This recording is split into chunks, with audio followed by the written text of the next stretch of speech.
ইব্রাহিম নবী বললেন, রব্বি হাবলি মিনাস সালিহিন।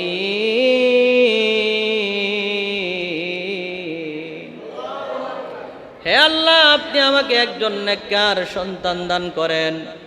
আল্লাহর কাছে চাইতে দেরি, আমার আল্লাহ রাব্বুল আলামিন সুসংবাদ দিয়ে বলেন, ফাবাশশারনাহু বিগুলামিন হালিম।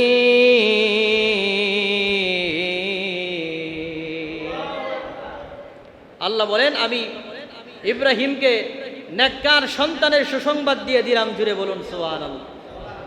অর্থাৎ ইসমাইলের সুসংবাদ দিলেন। চিৎকার মেরে বলুন আল্লাহু আকবার। এই বার্ধক্য বয়সে ৮৬ বছর বয়স হয়ে গেছে, এমন বৃদ্ধ বয়সে যখন আল্লাহ তাআলা ইব্রাহিম নবীকে নেককার সন্তানের সুসংবাদ আমার আল্লাহ দিয়ে দিল, ইব্রাহিম আলাইহিস সালাতু ওয়াস সালাম খুশিতে আত্মহারা। আর এমন তো অবস্থায় আল্লাহ বলেন, ইব্রাহিম রে, তোমাকে আমি আল্লাহ তাআলা সন্তান দিয়েছি ঠিকই, কিন্তু সন্তান দেওয়ার পরে আমি আল্লাহ রব্বুল আলামিন তোমাকে এবং তোমার সন্তানের কাছ থেকে এমন কিছু পরীক্ষা নিব, ওই পরীক্ষাগুলোর মধ্যে যদি সফলতা অর্জন করতে পারো, তাহলে আমি আল্লাহ রব্বুল আলামিন তোমাদেরকে এই দুনিয়ার শ্রেষ্ঠ মানব হিসাবে আমি আল্লাহ কবুল করে নিব। ইসমাইল আলাইহিস সালাতু ওয়াস সালাম যখন তার মায়ের গর্ভে আসলো, মা হাজেরার গর্ভে আসার পরেই দুনিয়াতে আসবে, আসার পর মুহূর্তে এমন তো অবস্থায় আল্লাহ তাআলা ইব্রাহিম নবীকে বলল, হে ইব্রাহিম, আপনি আপনার সন্তান, শিশু সন্তান ইসমাইল, সদ্য ভূমিষ্ঠ হয়েছে সন্তান ইসমাইল এবং আপনার স্ত্রী হাজেরা, এই দুইজনকে মক্কা নগরীর মধ্যে, এই মরুভূমির মধ্যে রেখে আপনি তাদেরকে রেখে চলে যান। জুড়ে বলুন সুবহানাল্লাহ। আচ্ছা বলেন তো, ৮৬ বছর বয়স, বার্ধক্য চলে আসছে, এমন তো অবস্থায় একটা সন্তান হয়েছে। এই সন্তান হওয়ার পর ভূমিষ্ঠ হওয়ার পরেই মরুভূমির মাঝখানে ওই তখন কাবার সাথে কাবাগরও তখন স্পষ্টভাবে প্রমাণিত হয় নাই। আর এই কাবাগর এটা মানুষ ভুলে গিয়েছিল যে কোথায় ছিল এটা। ইব্রাহিম আলাইহিস সালাতু ওয়াস সালামকে আল্লাহ পরে আবার সন্তান দিলেন যে এখানে করে আবার কাবাগর নির্মাণ করো। এমন তো অবস্থায় ওই কাবাগরের পাশে এই মরুভূমির মধ্যে বালু আর বালু, এই মরুভূমির মাঝখানে আল্লাহ বললেন, হে ইব্রাহিম, তুমি তোমার শিশু সন্তান ইসমাইল এবং তোমার স্ত্রী হাজেরাকে এখানে রেখে তুমি চলে যাও। জোরে বলুন সুবহানাল্লাহ। বলেন তো, পরীক্ষাটা কি ছোট না বড়? ছোট না বড়? এই বৃদ্ধ বয়সে আল্লাহ সন্তান দিল, মায়া কি কম না বেশি? সন্তানের প্রতি মায়াটা কম না বেশি? সারা বছর সন্তান হয় নাই, শেষ বয়সে বার্ধক্য চলে আসছে, এই বৃদ্ধ বয়সে আল্লাহ সন্তান দেওয়ার সাথে সাথেই আল্লাহ বললেন, হে ইব্রাহিম, তুমি তোমার ভূমিষ্ঠ হওয়া সন্তান ইসমাইল এবং তোমার আদরের স্ত্রী হাজেরাকে এই মরুভূমির মাঝখানে রেখে চলে যাও। জুড়ে বলুন সুবহানাল্লাহ। এমন তো অবস্থায় আল্লাহ তাআলার নির্দেশ আসার পরে ইব্রাহিম আলাইহিস সালাতু ওয়াস সালাম তার বিবি হাজেরাকে ডাক দিয়া বলল, হে হাজেরা, বিবিরে, তোমাদেরকে এখানে কাবার সামনে এই মরুভূমির মাঝখানে তোমাকে এবং আমার কলিজার টুকরা সন্তান ইসমাইল মাত্র ভূমিষ্ঠ হয়েছে, তোমাদেরকে রেখে আমি আল্লাহর নির্দেশে চলে যাচ্ছি। জোরে জোরে বলুন সুবহানাল্লাহ। ইব্রাহিম নবী চলে যায়, বিবি হাজেরা আলাইহিস সালাতু ওয়াস সালাম পিছন দিক দিয়ে ডাকতেছে, ডাক দিয়ে বলে, হে প্রাণের স্বামী, আপনি যে এখান থেকে চলে যাচ্ছেন, এটা কি আপনার ইচ্ছায় না আল্লাহর ইচ্ছায়? জুড়ে বলুন সুবহানাল্লাহ। যেমন স্বামী তেমন স্ত্রী, চিৎকার মেরে বলুন আল্লাহু আকবার। হাজেরা বললেন, এটা কি আপনার সিদ্ধান্ত না আল্লাহর সিদ্ধান্ত? ইব্রাহিম আলাইহিস সালাতু ওয়াস সালাম হাত দিয়া ইশারা বলে, হে বিবি হাজেরা, এটা আমার সিদ্ধান্ত নয়, এটা আল্লাহর সিদ্ধান্ত। আল্লাহর সিদ্ধান্তেই তোমাকে এই মরুভূমির মাঝখানে রেখে চলে যাচ্ছি। জুড়ে বলুন সুবহানাল্লাহ। হাজেরা বলেন, হে ইব্রাহিম আলাইহিস সালাতু ওয়াস সালাম, এটা যদি আল্লাহর সিদ্ধান্ত হয়ে থাকে তাহলে আপনি নির্দ্বিধায় চলে যান, আমাদেরকে নিয়ে চিন্তা করবেন না। আমাদের সাথে তেমন খাবার না থাকতে পারে, শুধুমাত্র অল্প একটু পানি আর কয়েকটা খেজুর ছিল। ইব্রাহিম আলাইহিস সালাতু ওয়াস সালামকে বললেন, আপনি নির্দ্বিধায় চলে যান, আমাদেরকে নিয়ে চিন্তা করবেন না। আল্লাহর সিদ্ধান্ত যদি এটা হয়ে থাকে, এখানের মধ্যে মরুভূমির মাঝখানে কোনো মানুষ নাই, পশু পাখি নাই, পানির ব্যবস্থা নাই, খাবার দাবার নাই, কিন্তু আল্লাহর সিদ্ধান্ত হলে আমার আল্লাহ আমাদেরকে রক্ষা করবে, হেফাজত করবে। জোরে বলুন সুবহানাল্লাহ। মুসলমানের জাতি কিন্তু এই বিশ্বাস নাই।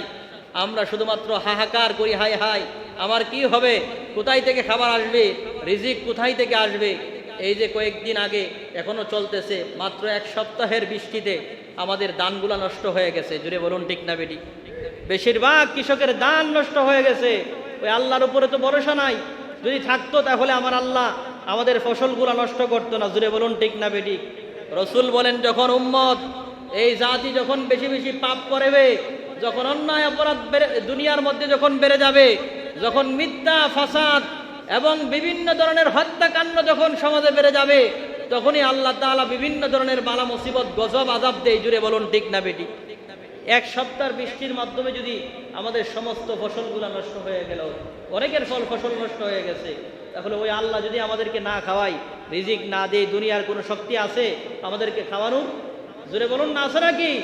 তাহলে রিজিক চাইতে হবে কার কাছে? আরো জুড়ে বলুন না, কার কাছে? আল্লাহর কাছে। যা আপনার চাওয়ার দরকার সব আল্লাহর কাছে চাইবেন। চিৎকার মেরে বলুন সুবহানাল্লাহ। ৮৬ বছর বয়স, বার্ধক্য চলে আসছে। ওই ইব্রাহিম আলাইহিস সালাতু ওয়াস সালামকে যদি আল্লাহ এই বৃদ্ধ বয়সে সন্তান দিতে পারে, তাহলে ওই আল্লাহ আপনাকে আমাকে দিতে পারে কি পারে না? জোরে বলুন না, পারে কি পারে না?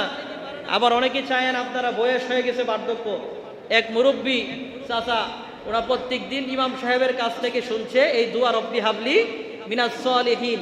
ওরা প্রত্যেক দিন নামাজের পরে দোয়া করে, রব্বি হাবলি মিনাস সালিহিন, প্রতি নামাজের পরে, 5 ওয়াক্ত নামাজের পরে। বয়স, বার্ধক্য চলে আসছে, 80। বয়স কত? 80 বছর হয়ে গেছে। ওরা প্রত্যেক দিন দোয়া করে, রব্বি হাবলি মিনাস সালিহিন। হুজুরের কাছ থেকে শুনছে, কিন্তু দোয়ার অর্থ তো মুরব্বী জানে না। তো এক লোক ইমাম সাহেব হঠাৎ করে একদিন দেখা বলে, কি ও বাজান, আপনার তো বয়স হয়ে গেছে, আপনি এই দোয়া কেন করেন? ও হুজুর, এই দোয়ার অর্থ কি? এই দোয়ার অর্থ তো হচ্ছে রব্বি হাবলি মিনাস সালিহিন, হে আমার রব, আপনি আমাকে একজন নেককার সন্তান দান করেন। জুড়ে বলুন না সুবহানাল্লাহ। হুজুর, এই দোয়ার অর্থ এই নাকি? তো আপনার ছেলে মেয়ে কয়জন? তো আমার আল্লাহর মাল 11টা সন্তান। কয়টা? জুড়ে বলুন না, কয়টা? 11টা সন্তান। তো হুজুর বলে, আও আপনার 11টা সন্তান, এরপরও রব্বি হাবলি মিনাস সালিহিন এই দোয়া করেন, আল্লাহ আমার এক সন্তান দান করেন।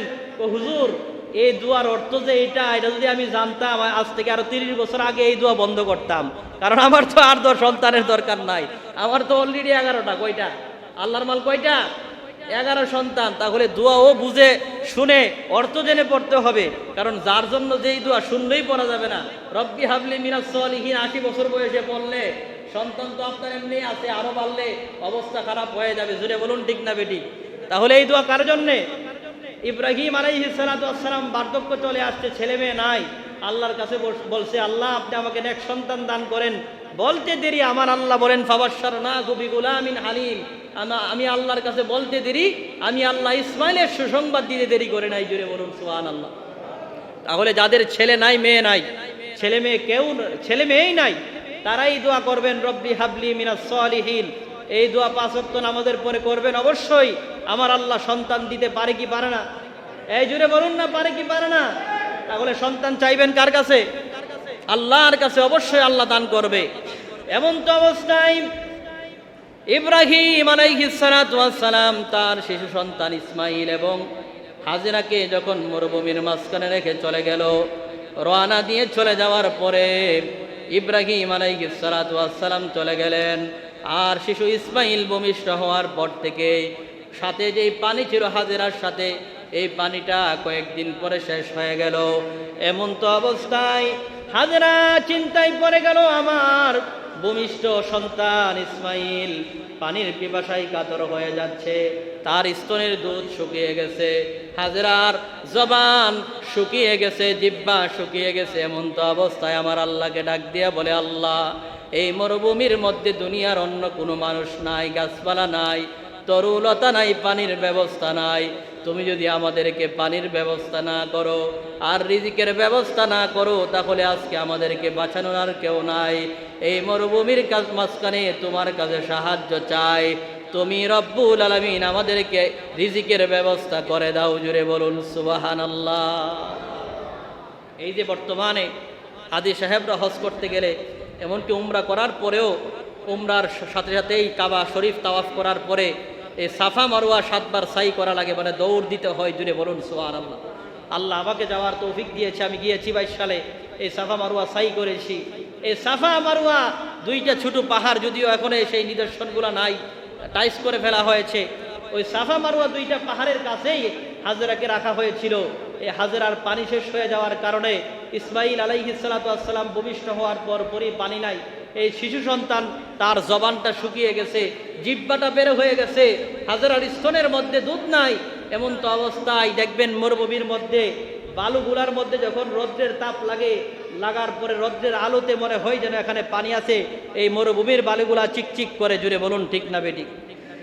আর হাজেরা যখন সাফা পাহাড়ের কাছে ছিল, তখন ওই পাহাড়ের উপর থেকে মারওয়া পাহাড়ের বালুগুলা যখন চিকচিক করতেছিল রৌদ্রের পাওয়ারে, এমন তো অবস্থায় সাফা মারওয়া পাহাড়ের কাছে হাজেরা দেখে দেখে একটা দৌড় মারলো সাফা পাহাড়ের কাছে।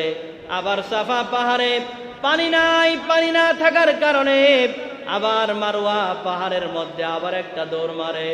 এইভাবে একবার নয়, দুইবার নয়, হাজেরা আলাইহিস সালাতু ওয়াস সালাম 7টা দৌড় দিয়েছে।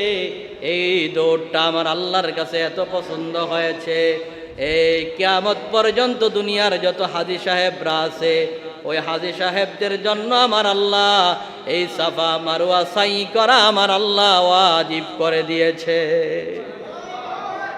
এই সাফা মারওয়া হাজেরা আলাইহিস সালাতু ওয়াস সালাম 7 বার দৌড় দিয়েছিল। এই দৌড়গুলো আমার আল্লাহর কাছে এত পছন্দ হয়েছে, হাজী সাহেবদের জন্য কিয়ামত পর্যন্ত আমার আল্লাহ এই সাফার মারওয়া দুইটা পাহাড়ে দৌড়াদৌড়ি করা, সাই করা আমার আল্লাহ ওয়াজিব করে দিয়েছে। জুড়ে বলুন সুবহানাল্লাহ।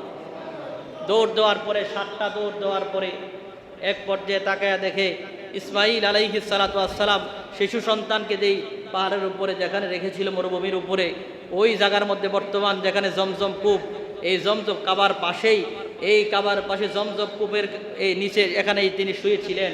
যখন শিশু বাচ্চা পানির পিপাসায় হাত পাগুলা নাড়াছাড়া করতেছিল, হঠাৎ করে আল্লাহ বললেন, হে জিব্রাইল, আমার ইসমাইল আলাইহিস সালাতু ওয়াস সালাম শিশু সন্তান হাজেরা পানির জন্য কাঁদে। এই ইসমাইল পানির পিপাসায় কাতর হয়ে গেছে। ইসমাইলের পায়ের যেই নখের যে আসলাগুলো আছে, নানাছানা আছে, সেখান থেকে তুমি জমজম কূপের পানির ব্যবস্থা করে দাও। জুড়ে বলুন সুবহানাল্লাহ। হাজেরা পিপাসার্ত অবস্থায় যখন সন্তানের কাছে ফিরে আসলো, এক পর্যায়ে পানি না পেয়ে তার জিহ্বাটা ইসমাইলের মুখে দিয়ে দিল। চিৎকার মেরে বলুন সুবহানাল্লাহ। ইসমাইল আলাইহিস সালাতু ওয়াস সালাম তার মায়ের জিহ্বাটা চুষে চুষে একটু পানির যেই তৃষ্ণা সেটা নিবারণ করলেন। আর তার পায়ের যে পাগুলা দিয়ে নাড়াছাড়া করতেছিল, ওই পায়ের আসুলগুলা যে পড়েছে মাটির মধ্যে, বালুর মধ্যে, সেখান থেকে হঠাৎ করে জিব্রাইল আলাইহিস সালাতু ওয়াস সালাম এই জমজম কূপের পানির ব্যবস্থা করে দিল। যখন পানি উত্তোলন হতে লাগলো, তখন হাজেরা আলাইহিস সালাতু ওয়াস সালাম দেখে তার মাতৃভাষায় বলতে লাগলো, জমজম থামতাম। জুড়ে বলুন সুবহানাল্লাহ। এই জন্য হাজেরা আলাইহিস সালাতু ওয়াস সালাম এই কথা বলার কারণে জমজম থামতাম এইভাবে বলার সঙ্গে সঙ্গে চতুর্দিক দিয়া বালু দিয়া তিনি একটা বান দিলেন। এই বান দেওয়ার কারণে এই কূপের নামও আমার আল্লাহ তাআলা হাজেরার কথা মতে জমজম কূপ রেখে দিল। চিৎকার মেরে বলুন সুবহানাল্লাহ। এই পানিটার মধ্যে 3টা গুণ আছে। কয়টা? জমজম কূপের মধ্যে কয়টা গুণ? এই পানি 1 নম্বরে দুনিয়ার সমস্ত বিজ্ঞানী যারা আছেন তারা প্রমাণ করেছেন যে পৃথিবীর মধ্যে সবচাইতে বিশুদ্ধ পানি হচ্ছে জমজম কূপের পানি। চিৎকার মেরে বলুন সুবহানাল্লাহ। এই পানি পান করলে শুধুমাত্র পিপাসা মিটে তা নয়, এই পানির মধ্যে মানুষের যেই খাবারের দরকার, এই খাবারের যেই প্রয়োজন, এই পানির মধ্যে খাবারের যেই একটা ভিটামিন প্রয়োজন, সেটাও এটার ভিতরে আমার আল্লাহ দিয়ে দিয়েছে। জুড়ে বলুন সুবহানাল্লাহ। যে চিৎকার মেরে বলুন সুবহানাল্লাহ। খাবারের যেই পুষ্টি, এটাও আমার আল্লাহ এই পানির মধ্যে দিয়ে দিছে। আরেকটা কাজ হচ্ছে, 3 নাম্বার গুণ হচ্ছে, এই জমজম কূপের পানি যারা পান করবে, যে কোনো রোগী ব্যক্তি যদি পান করে, আমার আল্লাহ এই পানিকে রোগ মুক্তির শেফা হিসাবে আমার আল্লাহ দান করেছে। জুড়ে বলুন সুবহানাল্লাহ। এই জমজম কূপের পানি আমার আল্লাহ দিয়ে দিল। ঘটনা অনেক লম্বা। এমন তো অবস্থায় ইসমাইল আলাইহিস সালাতু ওয়াস সালাম যখন একটু বাল্য হয়ে গেল, অর্থাৎ যখন প্রাপ্তবয়স্ক হয়ে গেল, তাফসিরের মধ্যে আসছে 14 বছর বয়স। কত বছর? 14 বছর বয়স যখন হলো, এমন তো অবস্থা ইব্রাহিম আলাইহিস সালাতু ওয়াস সালাম আবার সন্তানের কাছে ফিরে আসলো, এসে বলে ফালাম্মা বালাগা মাআহুস সায়া ক্বালা ইয়া বুনাইয়া ইন্নী আরা ফিল মানামি আন্নী আযবাহুকা ফানজুর মাযা তারা। হযরত ইসমাঈল আলাইহিস সালাতু ওয়াস সালাম তিনি যখন বাবার সাথে কাজ করার মতন বয়সে যখন উপনীত হলো, অর্থাৎ প্রাপ্তবয়স্ক যখন হলো, তখন ইব্রাহিম আলাইহিস সালাতু ওয়াস সালাম বললেন ক্বালা ইয়া বুনাইয়া, হে আমার কলিজার টুকরা সন্তান, ক্বালা ইয়া বুনাইয়া ইন্নী আরা ফিল মানামি আন্নী আযবাহুকা ফানজুর মাযা তারা। হে আমার কলিজার টুকরা সন্তান, আমি তো স্বপ্নে দেখি আমি তোমাকে কুরবানি করতেছি। জুড়ে বলুন সুবহানাল্লাহ। ফানজুর মাযা তারা ক্বালা ইয়া আবাতি ফাল মা তুমার সাতাজিদুনি ইনশাআল্লাহু মিনাস সাবিরিন। সন্তানকে এই কথা বলার সঙ্গে সঙ্গে ইসমাঈল আলাইহিস সালাতু ওয়াস সালাম নির্দ্বিধায় বলে দিলেন, হে আব্বা, আপনি যে স্বপ্ন দেখেছেন, এই স্বপ্ন যদি আল্লাহর পক্ষ থেকে হয়ে থাকে, তাহলে আপনি আপনার স্বপ্ন বাস্তবায়ন করুন। অবশ্যই আপনি আমাকে ধৈর্যশীলদের কাতারে পাবেন ইনশাআল্লাহ। জুড়ে বলুন সুবহানাল্লাহ। এই কথা বলার সঙ্গে সঙ্গে সন্তান এবং বাবা যখন উভয় যখন একমত হয়ে গেল, ফালাম্মা আসলামা, তারা দুইজন যখন আত্মসমর্পণ করলো, সারেন্ডার করলো। জুড়ে বলুন না সুবহানাল্লাহ। উভয়জন, এটা তাসনিয়ার সিগা, ফালাম্মা আসলামা, দুইজন যখন সারেন্ডার করলো, আত্মসমর্পণ করলো আল্লাহর উপরে, তখন ফালাম্মা আসলামা ওয়াতাল্লাহু লিল জাবিন, উভয় যখন একমত পোষণ করলো, আল্লাহর উপরে আত্মসমর্পণ করলো এবং ইসমাঈলকে যখন জমিনের মধ্যে শোয়া দিল জবাই করার জন্যে, আল্লাহ তাআলা এই দৃশ্য দেখার সঙ্গে সঙ্গে ডাক দিয়ে বলে, হে জিব্রাইল, আমি তো ইসমাঈলকে জবাই করার জন্য চাই না, আমি আল্লাহ তো ইসমাঈলকে এবং ইব্রাহিমকে পরীক্ষা নেওয়ার জন্য এই স্বপ্ন দেখিয়েছিলাম। যদি আমার আল্লাহ জবাই করার এই উদ্দেশ্যই থাকতো, তাহলে পরীক্ষার স্বপ্ন দেখাতেন না, তাহলে আমার আল্লাহ সরাসরি ইব্রাহিম আলাইহিস সালাতু ওয়াস সালামকে ওহী নাজিল করে নির্দেশ দিত। জুড়ে বলুন সুবহানাল্লাহ। মুফাসসিরিনে কেরাম বলেছেন, কেন স্বপ্ন দেখালেন? স্বপ্ন দেখানোর হাকিকত হচ্ছে, যদি আমার আল্লাহ ওহী নাজিল করে ইব্রাহিমকে বলতেন, তাহলে আল্লাহর নির্দেশ পালন করা আল্লাহর ইব্রাহিমের উপরে ফরজ হয়ে যেত এবং সন্তানকে জবাই করা ফরজ হয়ে যেত। জুড়ে বলুন ঠিক না বেটি? তাহলে আল্লাহর হুকুম পালন করার জন্য সন্তানকে জবাই করা লাগতো, কিন্তু এই জন্য আমার আল্লাহর তো উদ্দেশ্য জবাই করা না, পরীক্ষা নেওয়া। এই জন্য আল্লাহ সুবহানাহু ওয়া তাআলা ইব্রাহিম আলাইহিস সালাতু ওয়াস সালামকে ওহী নাজিল করে আল্লাহ তাআলা নির্দেশ না দিয়া স্বপ্নের মাধ্যমে দেখাইলেন যে, হে ইব্রাহিম, তুমি তোমার প্রিয় বস্তুকে আল্লাহর রাস্তায় কুরবানি করো। জুড়ে বলুন সুবহানাল্লাহ। ইব্রাহিম নবী বুঝে গেলেন যে আমার এই 86 বছর বয়স হয়ে গেছে, বার্ধক্য চলে আসছে, আমার তো দুনিয়ার মধ্যে সবচাইতে আপন এবং প্রিয় বস্তু হচ্ছে আমার সন্তান ইসমাঈল। জুড়ে বলুন সুবহানাল্লাহ। তাহলে আমার আল্লাহ এই পরীক্ষাই হয়তো আমার কাছ থেকে নিতে চাচ্ছেন, আমার সন্তান, প্রিয় পুত্র, কলিজার টুকরা সন্তান ইসমাঈলকে আল্লাহর রাস্তায় কুরবানি করার জন্য। তাহলে কুরবানির একটা শিক্ষা হচ্ছে আল্লাহর উপরে, আল্লাহর রাস্তায় তাকওয়া অবলম্বন করে আল্লাহকে রাজি খুশি করা। জুড়ে বলুন ঠিক না বেটি? এবং আল্লাহর কাছে সারেন্ডার করা, আত্মসমর্পণ করা। মুসলমান শব্দের অর্থই হচ্ছে আত্মসমর্পণ করা। জুড়ে বলুন সুবহানাল্লাহ। এমন তো অবস্থায় যখন ইব্রাহিম আলাইহিস সালাতু ওয়াস সালাম তার সন্তানকে জমিনের মধ্যে শোয়া দিল, হাতের মধ্যে যখন তিনি তলোয়ার নিলেন, ছড়ি নিলেন জবাই করার জন্য, এমন তো অবস্থায় আল্লাহ তাআলা জিব্রাইল আমিনকে বলল, হে জিব্রাইল, তুমি জান্নাত থেকে একটা দুম্বা নিয়ে যাও, এই ইসমাঈলকে সরাইয়া দিয়া ওই স্থানের মধ্যে দুম্বাটা দিয়ে দাও, আর ইব্রাহিমকে বলো ছড়ি চালানোর জন্য। ইব্রাহিম আলাইহিস সালাতু ওয়াস সালাম এবং ইসমাঈল আলাইহিস সালাতু ওয়াস সালাম উভয়জন চোখের মধ্যে বেঁধে ফেললেন, যেন একজন আরেকজনের চোখের দিকে তাকানোর কারণে মায়া না লাগে। আল্লাহর সিদ্ধান্ত, আল্লাহর হুকুম বাস্তবায়ন করার ক্ষেত্রে যেন সন্তান হিসেবে একটু মায়া না লাগে, এই জন্য উভয়জন চক্ষু বেঁধে যখন ছড়ি চালাইলেন ইব্রাহিম আলাইহিস সালাতু ওয়াস সালাম, আল্লাহ তাআলা জিব্রাইলের মাধ্যমে জান্নাত থেকে দুম্বা দিয়া ইসমাইলকে সরায়া নিচে দুম্বা দিয়ে দিল। আল্লাহ তাআলা এই দুম্বাকে জবাই করে ইব্রাহিম আলাইহিস সালাতু ওয়াস সালামকে ডাক দিয়া বলে, হে ইব্রাহিম, আল্লাহ তাআলা এইভাবেই মুমিনদের কাছ থেকে পরীক্ষা নিয়ে থাকে। জুড়ে বলুন সুবহানাল্লাহ। তাহলে এই জন্য রসুলকে যখন প্রশ্ন করা হলো, মা হাযিহিল আদহিয়ু, ইয়া রাসূলুল্লাহ, কুরবানি কি? নবী বললেন, ক্বালা সুন্নাতু আবিকুম ইব্রাহিম, কুরবানি হচ্ছে ইব্রাহিম আলাইহিস সালাতু ওয়াস সালামের সুন্নাত। জুড়ে বলুন সুবহানাল্লাহ। মুসলমানদের জাতির পিতা মিল্লাতা আবিকুম ইব্রাহিম হুয়া সাম্মাকুমুল মুসলিমিন, মুসলমানদের জাতির পিতা ইব্রাহিম আলাইহিস সালাতু ওয়াস সালামের সুন্নাত হচ্ছে কুরবানি। এই জন্য কুরবানি দেওয়ার দরকার আছে না নাই? জুড়ে বলুন না, আছে না নাই? রসুল বলেছেন, মান ওয়াজাদা সাআতান ফালাম ইউদহি ফালা ইয়াকরাবান্না মুসাল্লানা, যেই ব্যক্তি কুরবানি দেওয়ার সামর্থ্য থাকার পরেও কুরবানি দিল না, রসুল বলেন এই ব্যক্তি যেন আমাদের ঈদগাহে না আসে। কত দবুকের কথা! চিৎকার মেরে বলুন না নাউজুবিল্লাহ।